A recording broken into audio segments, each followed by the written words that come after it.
Hello everyone. आज हम समझेंगे डेमोक्रेटिक पीस थ्योरी जो है इंटरनेशनल रिलेशंस में, उसका कोर एसेंस। मतलब वो एग्जैक्ट उसकी क्या समरी है, क्या उसका फीचर है जिससे हमें पता चल जाए कि डेमोक्रेटिक पीस थ्योरी कहना क्या चाहती है। डेमोक्रेटिक पीस थ्योरी का एक सबसे जो मेजर अजम्पशन है, मेजर जो उसकी स्टेटमेंट है, वो ये है कि जो डेमोक्रेसीज हैं they rarely go to war with each other. मतलब यहाँ पे थोड़ा कंफ्यूजन हो जाता है कि हम सोचते हैं कि डेमोक्रेसीज आपस में लड़ाई नहीं करती हैं, बट उनका कहने का मतलब ये है कि डेमोक्रेसी जो होती है ना, वो आपस में लड़ाई करने के चांसेस उनके बड़े नादिर में है, मतलब बहुत कम है। क्यों?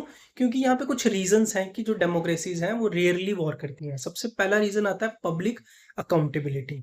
दूसरा रीजन आता है शेयर्ड डेमोक्रेटिक वैल्यूज। और तीसरा रीजन आता है इकोनॉमिक इंटरडिपेंडेंस का। अब एक एक करके समझते हैं। Public accountability. मान लीजिए कि अगर कोई डेमोक्रेसी है, डेमोक्रेसी में डिसीजन मेकर्स होते हैं जो इंटरनेशनल रिलेशंस में डिसीजन लेते हैं। अब वो अपनी पब्लिक को अकाउंटेबल है क्योंकि वो रिप्रेजेंटेटिव है, वहां पे वोटिंग होती है, इलेक्शंस होते हैं, उनके जो रिप्रेजेंटेटिव हैं वो इलेक्ट होके आते हैं, तो वो पब्लिक को अकाउंटेबल है।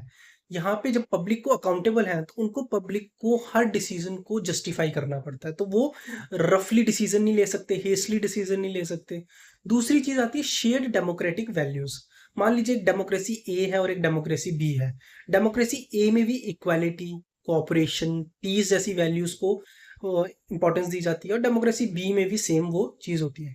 तो जब दोनों ही कुछ अच्छी वैल्यूज जो पीस और कोऑपरेशन को सपोर्ट करती होंगी उनको इंपॉर्टेंस देंगे, तो उनके बीच में कोऑपरेशन ज्यादा होगा और वॉर के चांसेस कम होंगे। तीसरा आता है इकोनॉमिक इंटरडिपेंडेंस। मान लीजिए दो कंट्री हैं, उनके बीच में इकोनॉमिकली इतनी इंटरडिपेंडेंस है, मतलब उनका ट्रेड जो है वो $100 बिलियन है। तो अगर वो वॉर करेंगे तो उनका ट्रेड जो है वो अफेक्ट होगा और इससे उनको ही नुकसान होगा। तो ये भी एक रीजन है कि जो डेमोक्रेटिक कंट्रीज हैं, डेमोक्रेसीज जो है वो they rarely go to war with each other. यहाँ पे कंफ्यूजन नहीं करना कि डेमोक्रेसीज वॉर करती ही नहीं है। इस थ्योरी का मेन अजम्पशन ये है कि डेमोक्रेसीज के चांसेस बहुत ज्यादा कम है वॉर करने के। अब मान लीजिए ये जो थ्योरी है इसकी जो ओरिजिन है वो कहाँ से हुआ है, तो हम इसका ओरिजिन ट्रेस कर सकते हैं इमैनुअल कांट के आइडियाज से।